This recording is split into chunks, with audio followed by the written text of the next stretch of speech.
Sinong may birthday ngayon? Sige ba? Huwag mahiya. Dumarange talaga.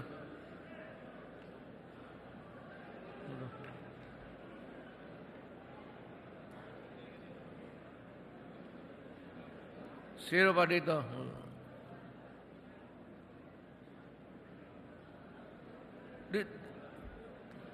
Stand in front.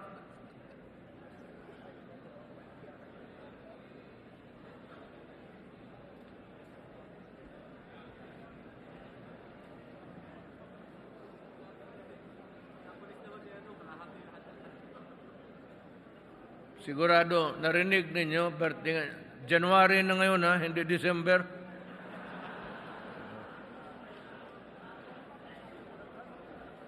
Birthday ninyo ngayon? Ngayon? Pero ngayong buwan na to.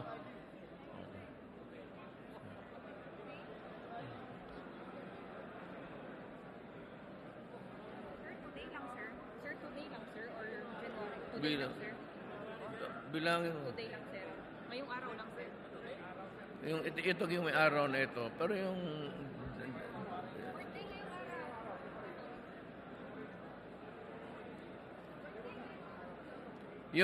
itong araw na ito dito, pero yung January, ito lahat bilang. Itong araw na ito.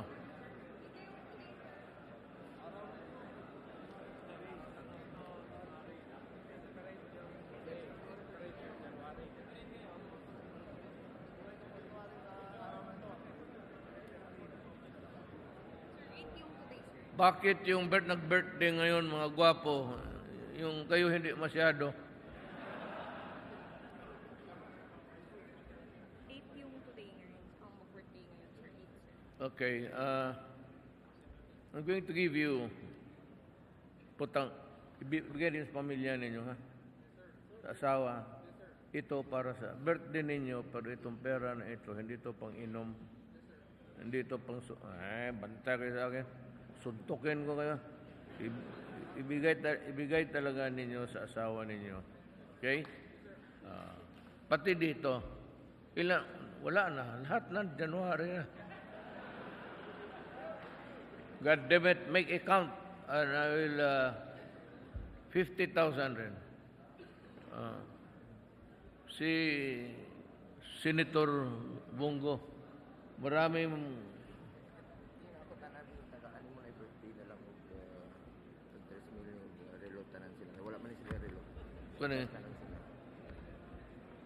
nag-andam na lang sila na 3,000 plus relo. Each na birthday ko lang. Daghan man sila. yung birthday ngayon, Lahat, kaya na ito. Sina? Yes, sir. Pero ihabol yung 50,000. I'll give you 50,000 each. Ito, ibigay ko lang sa inyo para may mandala kayo. Birthday gift ko sa inyo.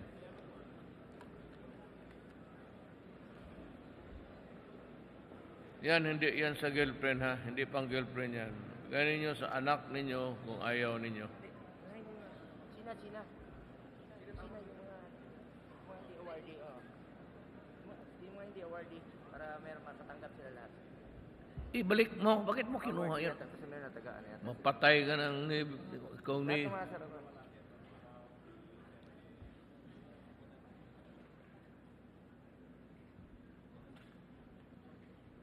Advance lang yan, advance.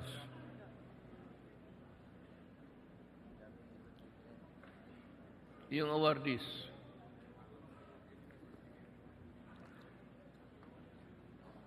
Okay, ganito na lang. Give me a listing at I'll try to send the money tonight or tomorrow. Pinaka-latest is tomorrow. 50,000 for those who were born in the month of January. Kasi nag-ano na kayo, raise your right hand, yung pinanganak January.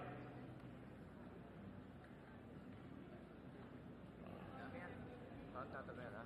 1, 2, 3, 4. Count mo na lang, Mark, para kuha ng list. Si Mark na lang para malaman natin. You raise your right hands. Para ikaw, si Mark. Wala itong speech. Sige kay ganyan. Wala yan. Speech na yan. I-gift na lang natin. Subuti pa. I'll send you the 50,000 by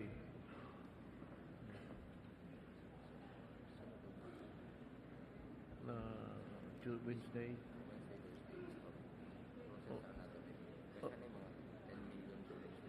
Okay. The latest will be Wednesday.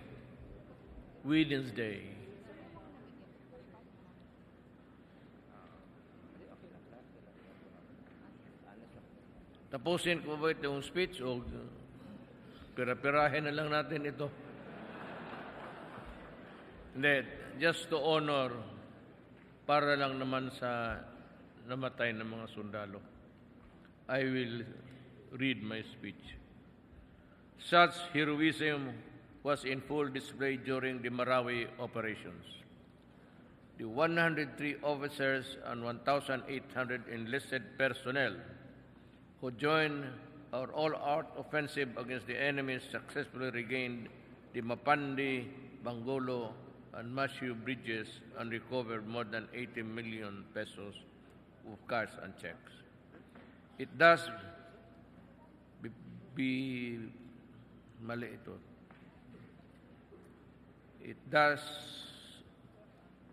that we confer the order of Lapu-Lapu with the rank of Kampilan and Kamagi to our valiant soldiers of liberating Marawi from the lawless elements. I hope that this honor, all of you will be inspired to continue to embody strength, fortitude, and resilience, and ensuring lasting peace in our homeland. Once again, I salute you.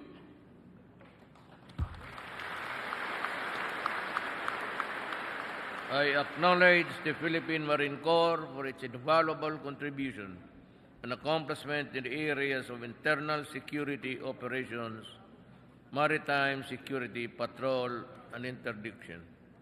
I urge you to continue working with this administration not only in promotion of peace and order, but also humanitarian and disaster response in times of natural and man-made disaster.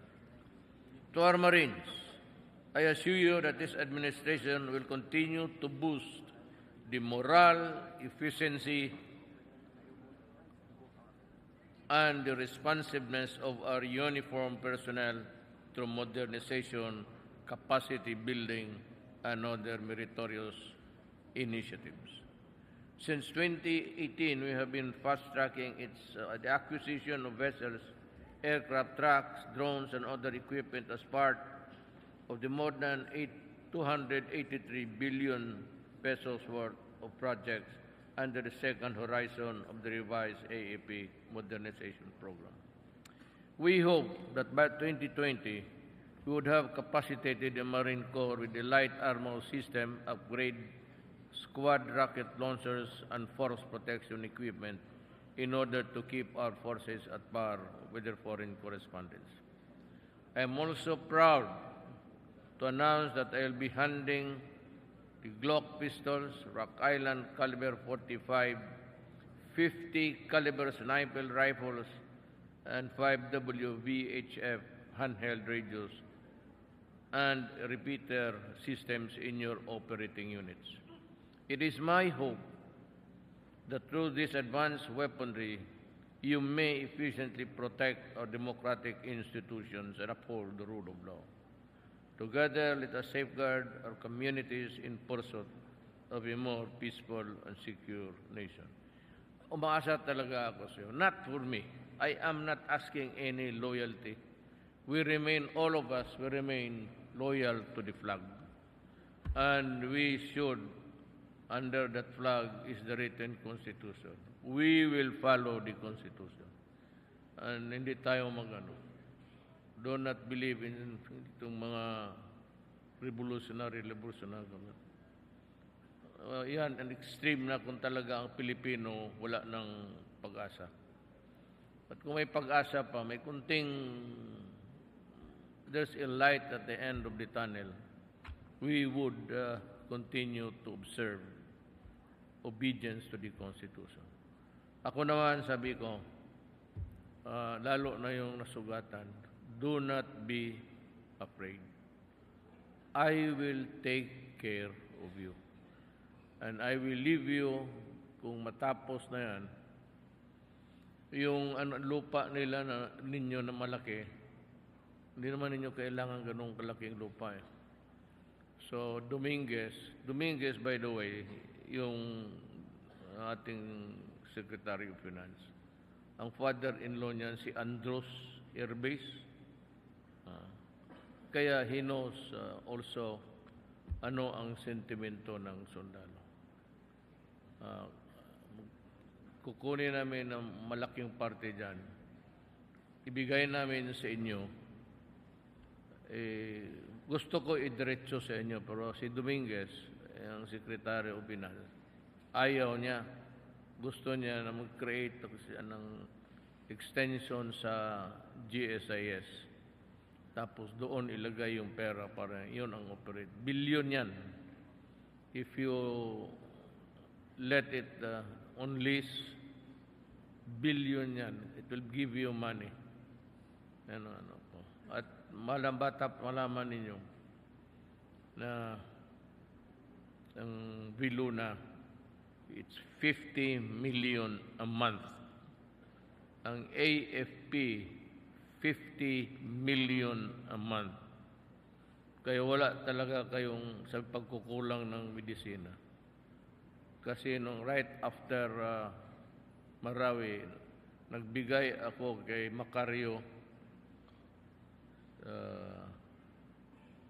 500 million just to ayaw ko kung alam ninyo yan. Dapat malaman ninyo. Yung 500 million, yun yung to take care of the soldiers after the Marawi. Kung naglagay ako ng pera dyan. Kung gusto niyo kung malaman na gano'n. By the way, ang model kagabi ito nangyari. Di ba kasama tayo sa command conference? Hindi ko napuna eh. Ito napuna ng mga intelligence na yung radar, yung sa traffic, 950,000. Close to 1 million. Hindi natin nakita. Nandoon yung, but akala ko, yun yung the whole of the, yung paglagay ng 150. Police talaga. Yung, akala ko yun yung the whole gamot of, yung pala isa. So, ang tawag yung intelligence. Kasi ako sa Davao, nagbili ako ng speed gun. Si Inday. Siya nagbili, 10,000 lang ang isa. So, yung command conference natin, utang eh. Kaya tinawagan ko si Secretary Anyo. Sabi ko, do not allow the police to procure. Ang opisina muna ang mag-procure.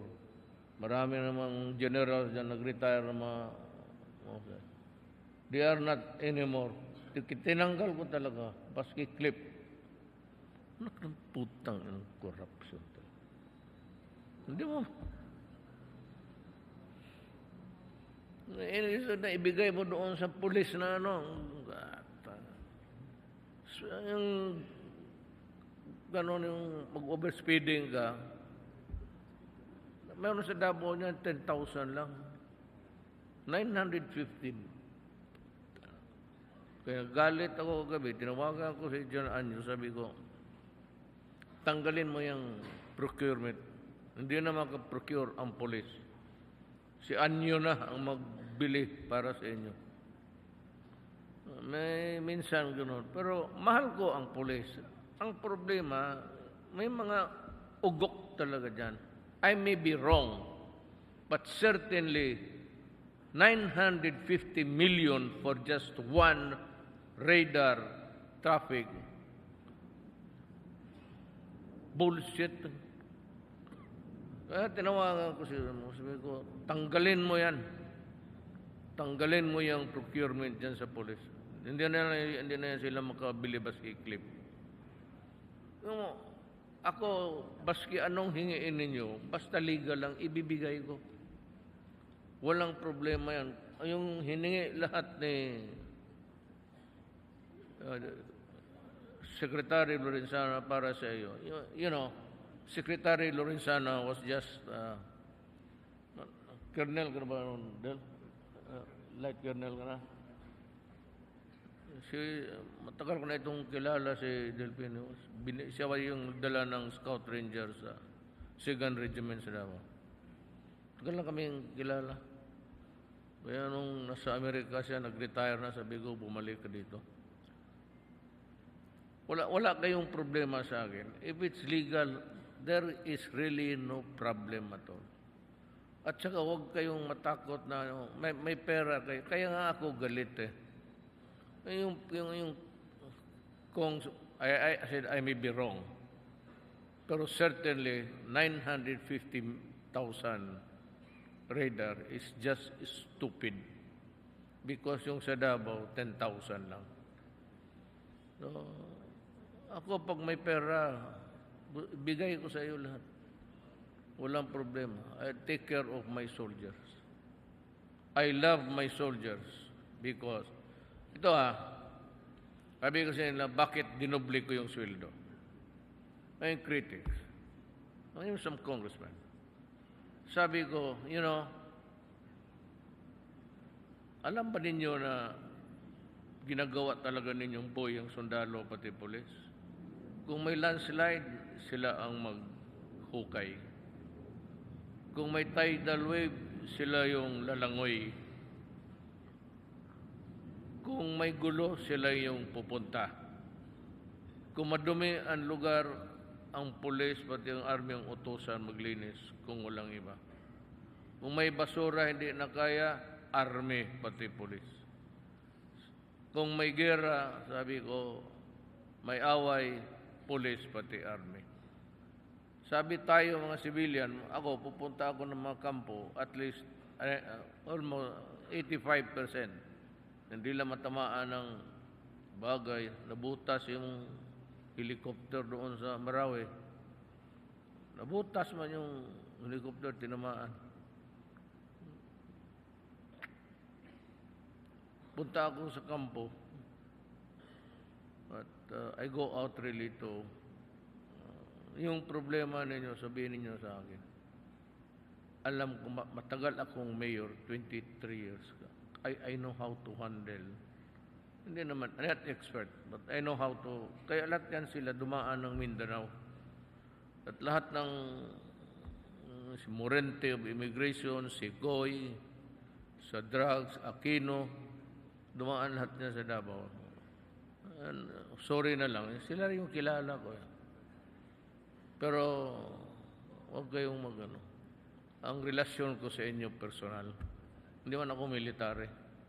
When you can come to me, huwag kayong magdalawang isip. If you think that you have a problem, ayaw ko lang sabihin. May mga ayaw kong sabihin kasi sabihin ninyo nagpapahiro ako. Pagka may problema kayo, na yung isang sundalo pumunta doon, asawa, umiiyak kasi yung bata kailangan ng liver transplant. Sabi nila sa India daw, yun lang ang gumagawa ng liver transplant. So, sabi ko, sige. Sige ko, i-arrange mo sa embassy natin. Pero alam mo kasi mahirap talaga, hindi ka taga-roon. Sa ospital ka mag-standby, pagkain, lahat. Saka namatay yung bata. Yung isa hindi anak na sundalo. You must have faith in the Filipino. Mayroon tayong National Kidney Institute. Kung ano yung problema ninyo na hindi kaya, pumunta kayo sa akin.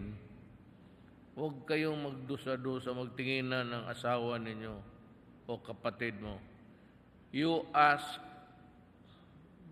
tawagan mo si Bong, baski sino? Sabihin mo lang, tawagan ako. And if you want to see me, anytime sa gabi araw. Basta may problema kayo, at wala ng solusyon dito sa command at doon sa higher, dito kayo sa akin. At I will try to magtulungan tayo. So, hindi ko na magtagal kasi dito sa taas nakikita ko yung mga ulo ng sundalo nakatalikod pa. Pinag-usapan nila dyan. May sabot-sabot kayo dyan. Yun lang ang ibilin ko yan. Matagal ako hindi sana yung baret na yan eh. Sana magamit ninyo na bago yan, brand new. Bigay ko doon sa iba, second hand lang. Inyo bago talaga. Yung gamit na doon na sa iba, ang Marine, sabi ko, bago talaga. You have 50 allotted snipers para sa inyo. Patayin ninyo ang kalaban pag nasa crosshair na target mo yung puso pati ulo kasi kayo talagang papatayin ka ng mga walang hiya na yan. Mag-ambos pa. So, pag nadyan yan sa crosshair, siguraduhan mo. Yan ang trabaho natin. Enemies of the state, you kill them. That's my order. Buhayin mo yan. Sihatid mo doon sa kampo. Pakainin mo. Tapos, pagdating sa korte, dismiss yung kaso. Putang ina. Kaya yan ang trabaho niyan. Yun lang kung makipag-away. Kung naman ang tao nakasurrender, nakadupan ang hindi ka naman lalaki kung nakaluhod yan tapos we do not do that. We do not do that. Ang sundalo ko, ang Marine ko, dissented tao.